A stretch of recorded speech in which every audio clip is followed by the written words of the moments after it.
If you have multiple users or accounts logged into your Xbox Series X console, so you want to remove or delete them, then here's how easily you can delete profiles or sign out of them from your Xbox console. Here you can see we have 2 accounts signed in to our Xbox Series X. So to remove an account, you'll need to go to Settings, then Account, and from here you'll find Remove Accounts. Now select which account you want to remove.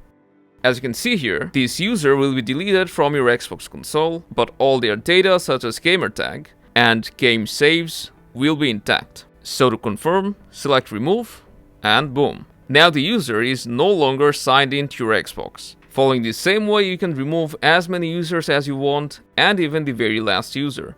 After that, you'll just need to sign back in again. So that's how simple it is to remove user accounts from your Xbox Series X console. If you found this helpful, make sure to drop a like and subscribe for more.